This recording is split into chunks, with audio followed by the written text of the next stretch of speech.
In this episode, I am going to be giving my analysis of what I think is a fundamentally groundbreaking publication by the Guy Foundation. And the title of this report is The Health Hazards of Space Travel. So, what is this report and why is it important? Well, the subtitle is Novel Insights from Quantum Biology. And what the purpose of this report is to essentially analyze from a quantum biological perspective the challenges or difficulties that humans will have in space or trying to colonize space. And the reason that they wrote this is because we have so many movements from Elon Musk and others in interest in space travel and space colonization. So in the beginning of the report, the Guy Foundation noted that quantum biology studies point to the damaging effects of the space environment on mitochondria and the electron transport chain. The other reason why it's, I think, very important to understand the points raised in this report is because what we are doing on Earth is fundamentally a game of optimizing our mitochondrial colony. And through the quantum biological lens, we learn some very valuable points. The report's principal conclusion is that humans venturing into space may face more serious health hazards than previously thought. If confirmed by research, this will call into question the viability of human exploration in deep space. Not what Elon wants to hear. But let's look what the science says. So really briefly, who are the Guy Foundation? So they're formed by a former pharmaceutical executive, medical doctor, philanthropist, Professor Jeffrey Guy from the UK. And after being involved in the pharmaceutical cannabis industry, Professor Guy has left that and basically repurposed or set up this foundation with the partial proceeds, to essentially dedicate to advance the medicine via studying quantum biology. And what they seem to have done so far is really get together these world-leading researchers on mitochondria, on quantum biology, and have put them together to answer these really big questions of how can we harness these quantum biological effects for advancing human health. So from my perspective, I wanted to answer the question about why quantum biology is important.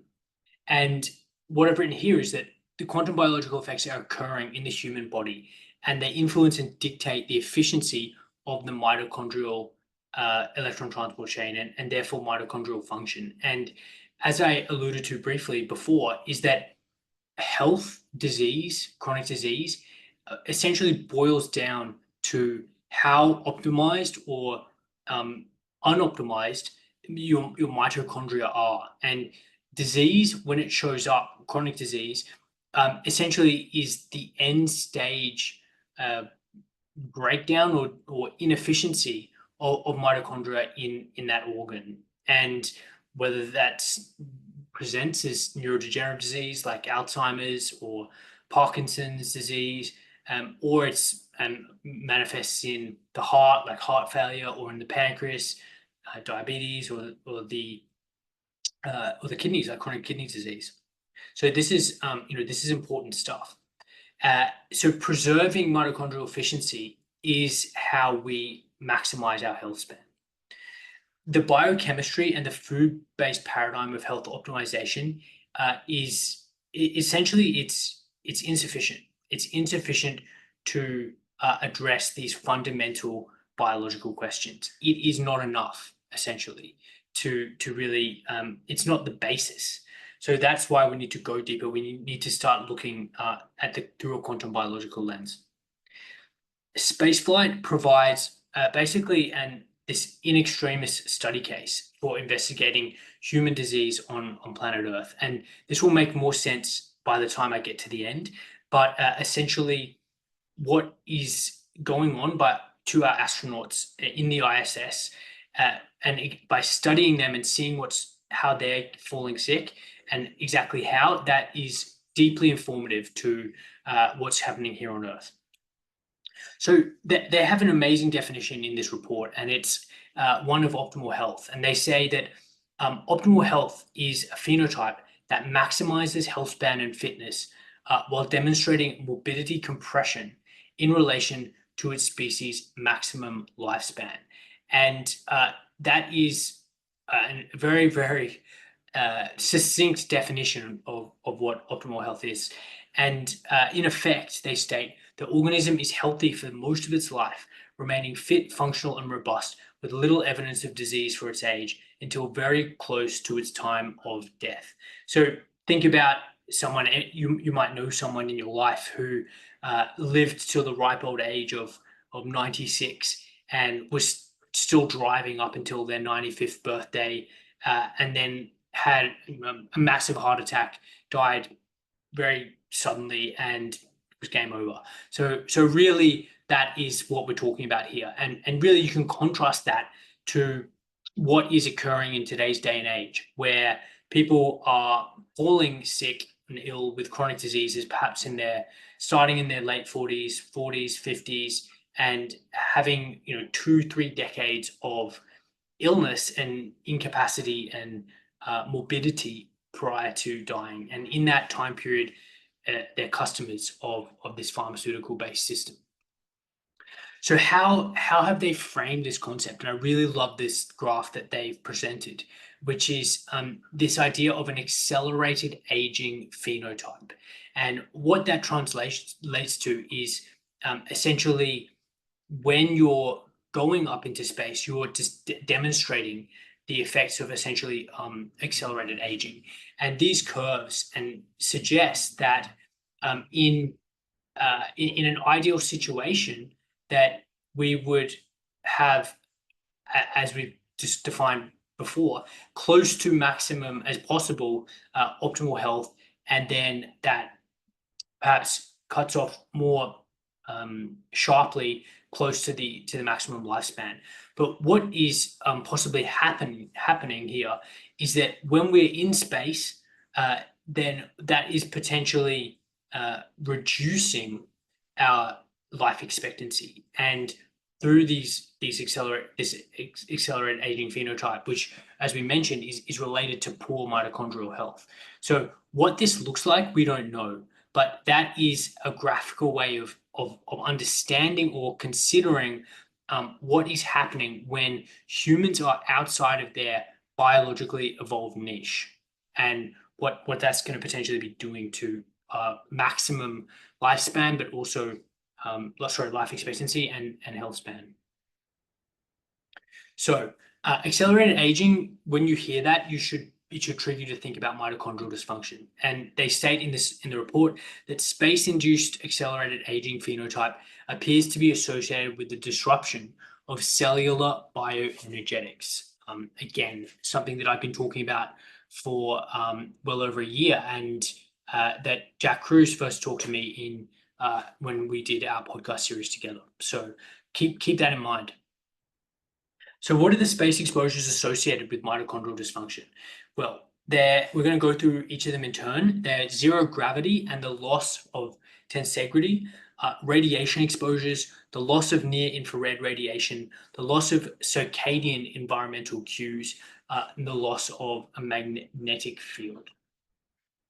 So let's start with tensegrity and zero gravity. And so what is tensegrity? It's an architectural approach in which structures are stabilized by continuous tension.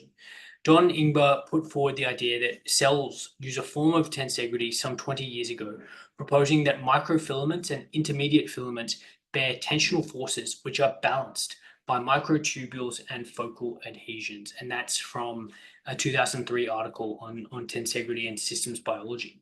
So what effect are we really looking at as it relates to space and existing in space?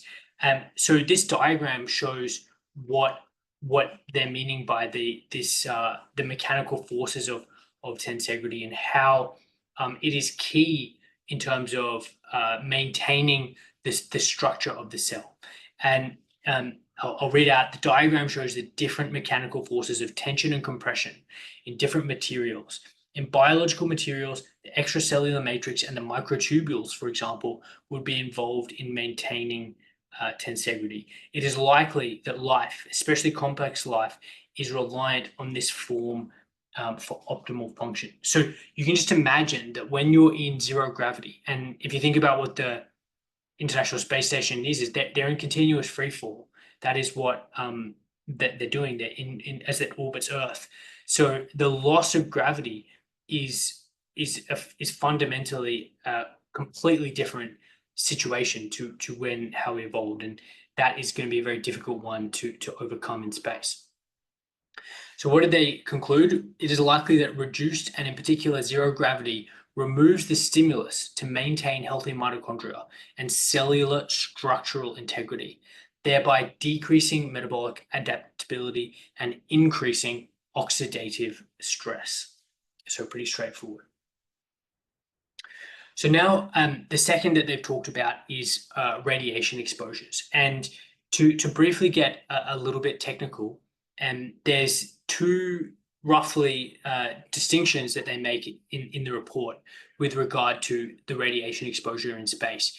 And we're talking about linear energy transfer, LET radiation. And the distinction as made in the report is between high linear energy transfer radiation and low linear energy transfer radiation. So this high LET radiation is charged particles emitted by the sun. So things like helium, nuclei, protons, and neutrons. So these are essentially heavy, they're like particles, and they get emitted during things like solar wind. Thankfully, because of the Earth's magnetic field, they're essentially deflected by Earth's magnetism, and therefore we're protected from them. This is contrasting to low LET radiation, which are photons and high energy photons, particularly gamma and X-rays. And they are actually absorbed by the Earth's atmosphere. So we are protected by the atmosphere from that type of radiation. So why are they an issue? Well, because they cause DNA strand breaks, oxidative stress, and most importantly, as it specifically as it relates to this space exposure, is that they're not intermittent stresses, they are continuous stresses. And as we'll talk about it a little bit later, is that humans have an evolved ability to deal with hormetic exposures, and which provoke and allow the human body to adapt and respond. But if they are continuous, then that is extremely difficult or impossible for the body to form any form of adaptation. Here is a visible depiction of what's going on, and that is the magnetosphere protecting against this high LET radiation being emitted from the sun, and contrasting how the atmosphere allows the penetration of different wavelengths of photons of electromagnetic energy, obviously allowing all the visible light to get through, allowing infrared to get through, but blocking gamma rays, blocking X-rays, allowing a little bit of ultraviolet light to get through. And again, that's going to depend on the sun angle in the sky and obviously season and time of day, and then letting things like the longer like radio waves kind of getting through.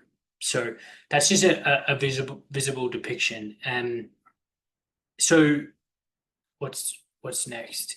What have they said about that? Increased radiation induces damage in all cellular compartments, resulting in increased oxidative stress. This is especially the case with high linear energy transfer. Oxidative stress will compound any direct DNA damage and further reduce the capacity to repair and maintain DNA. And what is an immediate downstream consequence of DNA damage? And that is going to be cancer, malignancy. So lack of near infrared radiation, and this is something that I've talked at length about. But for those who are perhaps listening to this without context or for the first time, the solar radiation that is normal, that we evolved with over billions of years, is a mixture of different wavelengths. And as I alluded to, this includes shorter wavelength light, which again is ultraviolet, depending on those the sun angle. It's visible, and then it's infrared. And what is occurring is that the actual majority of light photons, not by energy but by photon count, is in this near infrared range from 750 nanometers out to beyond 2,500. And it has been not recognized until very recently that this infrared radiation is highly biologically active and highly irrelevant and important for the function of human cells, specifically mitochondria. So whereas say, for example, plants in the process of photosynthesis use mostly red and blue light and reflect green, and that's why they're perceived by our eyes as green.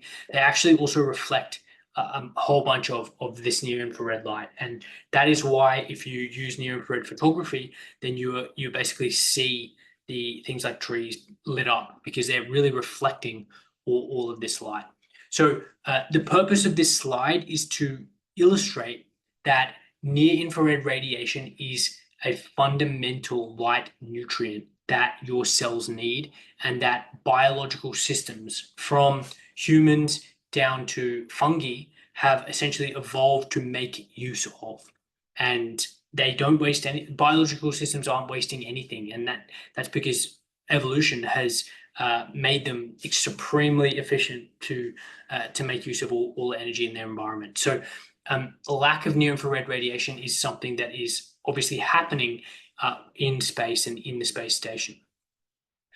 Here's a visual depiction of what's actually occurring. Is that amongst other functions, which include structuring the water inside the cells, which is occurring more at longer wavelengths of infrared light.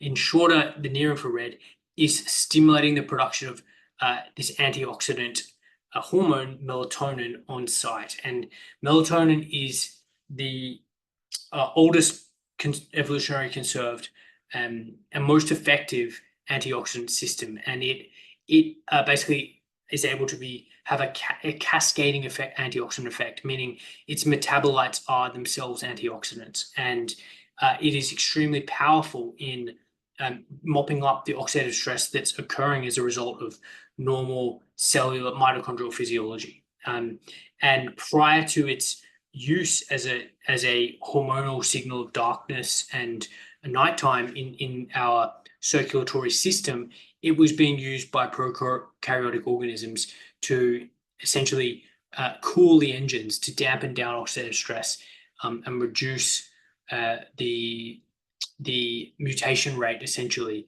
that can occur in these cells that or cells, prokaryotes, or mitochondria that don't have DNA protected by a nucleus. So how has this been conceived? Well, and Professor Bob Fosbury, who's the emeritus astronomer at the European Southern Observatory, he's described this as 21st century scurvy, meaning that if you don't have near infrared radiation, you have this slow progressive reduction in mitochondrial efficiency, which is analogous, akin to what occurred to sailors during long sea voyages. So how can we think of, and that was obviously occurring due to a deficiency of vitamin C, but how else can we think about this? This paper gives us a good idea about the role of near infrared and perhaps its benefit, which is that near infrared and red light therapy as a potential countermeasure for mitochondrial dysfunction in spaceflight associated neuroocular syndrome. So that syndrome is a potential occurrence for astronauts when they go into space, and the pathology or the pathophysiology of that condition is related to mitochondrial dysfunction. And what this paper is proposing is that when we're using photobiomodulation, which is continuing to increase in its evidence base as a therapeutic tool, then this could potentially be a process, a tool by which we reverse or prevent this consequence of spaceflight. And the mechanisms include direct absorption by the electron transport chain compounds like cytochrome C oxidase to boost mitochondrial function and have these increase in these cellular repair metabolism effects. So the next point that they talk about in the report is a loss of circadian environmental cues. And this slide is to illustrate that the physiology, the wiring diagram of circadian biology as it's human circadian biology. And the fundamental points to understand is that the entire of the body's physiology is orchestrated along a internal timing mechanism, which is requiring inputting, updating from environmental cues, particularly light, and that those external light signals help to optimize essentially the running of these biological processes, from hormonal outputs to sleep-wake cycle behavior, food-seeking behavior, reproduction, and then obviously things like metabolism, reproduction, immune function. They're all regulated along a 24-hour cycle, and the use of natural sunlight as this primary Zeitgeber or input into circadian entrainment is can't be overstated. And what we are using as mammals, as Homo sapiens, has been built on biologically in a like a pyramid, essentially, on 3.4 billion years of evolution, in which some natural sunlight was the full spectrum natural sunlight was the key circadian entrainer. And simply removing that or replacing that with artificial light is not something that can be adapted to overnight. So what's the problem here? Well, the problem is using these cool white LEDs that are deficient in longer wavelength red and infrared light with a massive spike in the blue range, and expecting that we're going to get the same biological outcome. Well, we're not. And the reason we're not is because that spectrum looks nothing like full spectrum sunlight, which has always a commensurate balance of blue with red and infrared.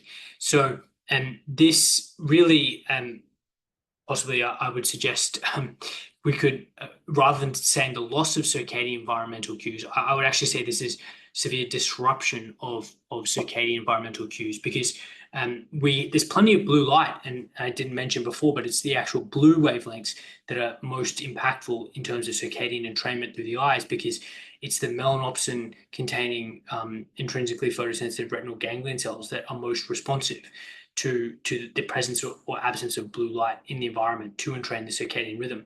So it's actually, there's abundance of blue light in the space environment, but the problem here is that it's not balanced, and it's essentially continuous, and it's not in the ancestrally evolved form, which was extremely contextual, as we would have had natural blue light from the sun.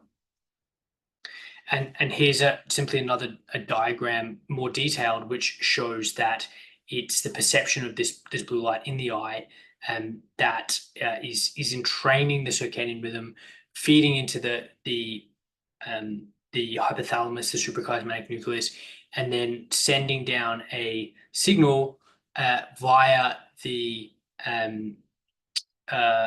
I believe it's the superior cervical ganglion to turn off melatonin. So that is, and obviously it's giving out other signals to do with mood regulation at an area called the Hebenian nucleus, and to mediate the papillary light reflex at at the olivary pretectal nucleus. So how did they summarize these light exposures in the report? Well, they said that a lack of near-infrared radiation due to artificial blue-shifted LED-based lighting may result in increased cellular stress, and the loss of circadian environmental cues that underpin an organism's biological rhythms results in cellular stress, further challenging an already metabolically compromised system. So keep that in mind, because that we're going to talk about that more as it relates to non-space environments. So what else do they talk about? So loss of magnetic field. And this is a fascinating area of quantum biology, which is the use of magnetism and its effect on biology. And this diagram here says it shows a radical pair comprising 2 electrons in the Earth's magnetic field. The Earth has a static magnetic field with a north and south pole. The chemical outcomes of radical pair reactions are sensitive to external magnetic fields due to the interacting spins of the electrons. And going all the way back in terms of the history of quantum biology and this ability of the European robin to essentially sense magnetic fields and therefore use it to navigate, this is related to this interaction of electrons and free radicals. So what do they say in the report? In this sense, the Earth's magnetic field interacts directly with biological systems rather than merely screening them from radiation. It does this by changing the spin states of molecules and the chemistry that depends on these spin states. Biological systems have evolved their chemical reactions within the Earth's specific fields and are clearly affected by changes in the field strength both above and critically below. This means that travel to destinations that have no magnetic field, for example, the Moon or Mars, could have fundamental effects on the chemistry integral to life. A further aspect is that it's becoming apparent that circadian shifts in the Earth's magnetic field also appear to be a Zeitgeber and likely interact with the classical light-driven cryptochromes also involved in magnetic sensitivity. In short, a hypomagnetic field could interfere with circadian rhythms. The key message is that not only are static electrical fields important in biology, but through the property of spin, it would seem so are static magnetic fields, both endogenous and exogenous. Much like the suggested near-infrared starvation idea, astronauts could also suffer from magnetic starvation, suggesting that for optimal health, the Earth's magnetic field may need to be reproduced in some way in a spacecraft. And finally, the lack of magnetic field, they summarize, could increase oxidative stress by altering quantum spin-based homeostasis, putting more stress on cells.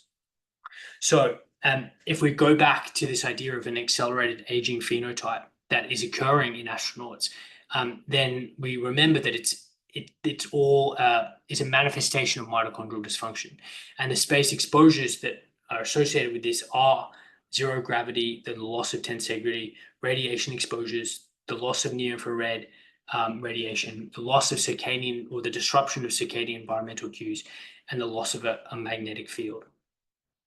So this diagram, titled The Mitochondrial Canary in the Metabolic Coal Mine, summarizes this graphically about potentially what is occurring. And at the center of this diagram of a mitochondrion are changes in electron transport chain and all the different potential inputs and consequences of that to do with these inputs: gravity, radiation, light spectra, circadian rhythm, magnetic fields, pressure, and oxygen.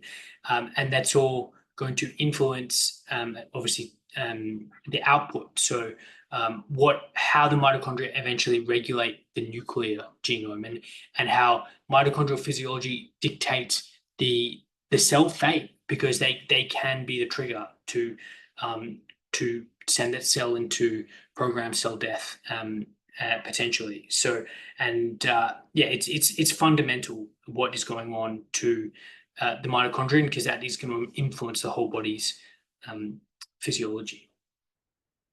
So what have they said in terms of summarizing this fascinating research? As discussed, it is possible that astronauts could be developing an accelerated aging phenotype.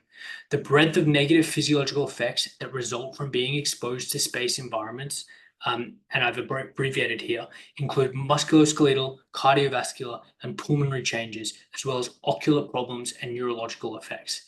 The immune system experiences profound alterations with latent viruses reactivated. There are also changes in metabolism likely associated with mitochondrial dysfunction and the development of insulin resistance and type and prediabetes. The emphasis mine. Note that we haven't talked about food at all. We're talking about the context in which mitochondria are existing, and how issues or environmental changes that are so key to mitochondrial function, when they're perturbed or disturbed, and then things metabolic disease like insulin resistance and prediabetes is a downstream consequence. So beyond humans' evolved niche, this graph here illustrates how on Earth, these normal environmental factors, they fine tune for optimal health. And those are things like gravity, the light spectrum, circadian rhythms, magnetic fields, and radiation. And essentially, metabolism has evolved to essentially be stimulated and benefit from in a really hormetic or beneficial way from those exposures on planet Earth. But being in space, as we talked about, the lack of gravity, the altered light spectrum, the completely disrupted circadian rhythms, the lack of magnetic field, and all that radiation that's perhaps continuous. This is a situation where humans have not evolved, and we're really going beyond what is known as our metabolic envelope when we're in space. And there's no hormetic response. So they've subtitled or commented that going into space puts astronauts beyond their evolved adaptive metabolic envelope. Some factors are required for optimal function, such as gravity, a magnetic field, near-infrared light, and circadian zeitgebers, while others directly cause oxidative stress and damage, such as low and especially high linear energy transfer. The result is inflammation and potentially an accelerated aging phenotype due to disrupted electron flow, which is not immediately lethal, but may increase the risk of morbidity. Some are almost instantly lethal, such as a vacuum or excessive temperatures. So what are the findings? And I'm going to read them out. The report's principal finding is that space travel seems likely to induce the accelerated aging in astronauts, and this accelerated aging phenotype needs to be investigated and explained as a matter of urgency. Furthermore, the report highlights that this space-induced accelerated aging phenotype appears to be associated with the disruption of cellular bioenergetics, which could have other, perhaps more worrying health consequences. The only way humans may live in optimal health in space is by reproducing Earth's environment exactly. And I think that's self-evident when we consider how much of a Goldilocks zone, so to speak, Earth is, and how finely tuned evolution has designed us physiologically and from a mitochondrial point of view to these specific situations or environments on planet Earth. So here's another way of thinking about it. Look at the nighttime and daytime as someone might expose themselves or be experienced on the International Space Station, or perhaps on a spaceship to Mars. And that difference, that daytime and nighttime, even from a purely circadian rhythm point of view, is looking nothing like daytime and nighttime in our ancestral human experience. And what is occurring in across or what a normal day is on planet Earth, and those, as it relates to those environmental exposures that we discussed, it couldn't be further removed when we're in space.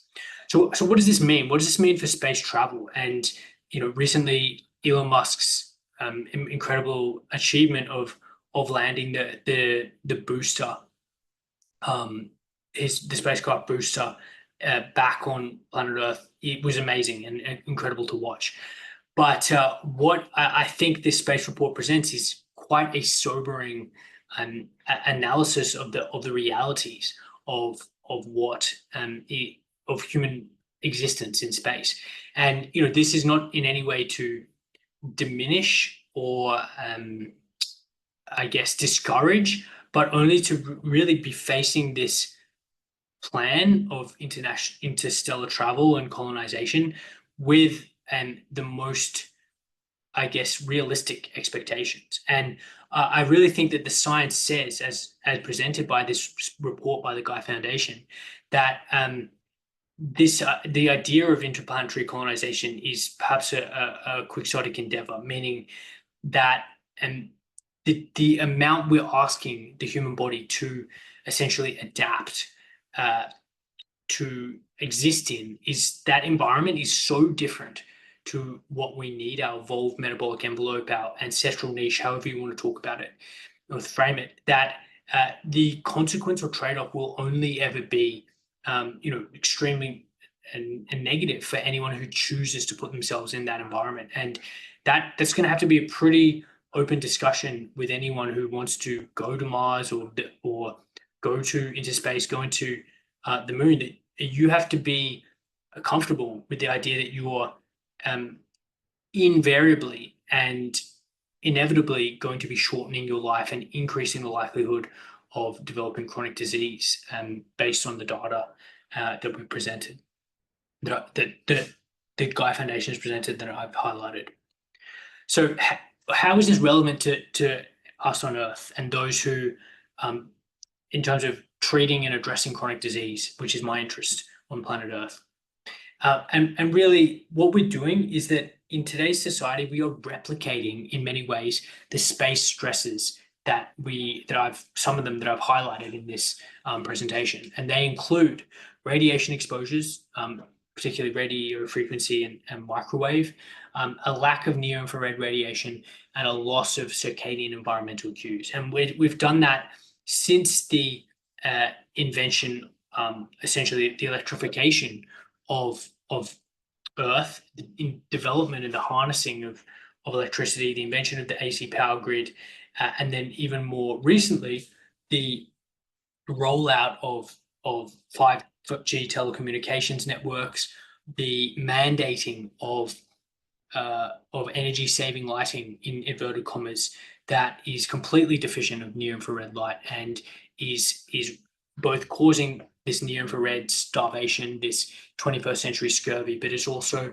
causing profound disruptions of circadian environmental cues because of both the excess of isolated blue light at night, artificial light at night, and the deficiency in full spectrum red and infrared containing sunlight during the day. And really, we can use this accelerated aging phenotype curve to understand what people are doing to themselves today when they decide to work in a cubicle job that's completely windowless and under fluorescent or LED lighting, or that perhaps they choose to degrade their mitochondrial function with other environmental exposures like processed foods, alcohol, or circadian disruption, or a combination of all of the above. And really the goal should be, from a health optimization longevity point of view, is to get as close as possible to that far right line where we are maintaining our best health and compressing morbidity or disease into a very, very short time, right at the end of the maximum lifespan of our species. So, and this is another image to really hammer home the point, which is the modern human existence, our reality of our daytime and our nighttime is looking nothing like our ancestral human experience. So I hope that was informative and interesting. I would highly recommend everyone to follow the Gaia Foundation. Obviously, go to the website, read the report for yourself. It's very easy to read. It's digestible. It's not overly technical. And follow the Gaia Foundation's YouTube channel, because at only 1.36 thousand subscribers, there's an absolutely incredible amount of information and resources on this channel. So it's a wealth of knowledge. And if you want to learn more about my, I guess, intellectual journey into these topics, then check out my podcast, Regenerative Health, where I've interviewed a range of experts on various topics related to the interactions of light on biology. And that is my interest and what I believe is potentially up there with the most impactful movers in terms of optimal health and preventing chronic disease. If you want to learn more, then stay tuned for a recent drop, which will be artificial light and it's how it's causing diabetes without any food. And it's really an expansion on these ideas.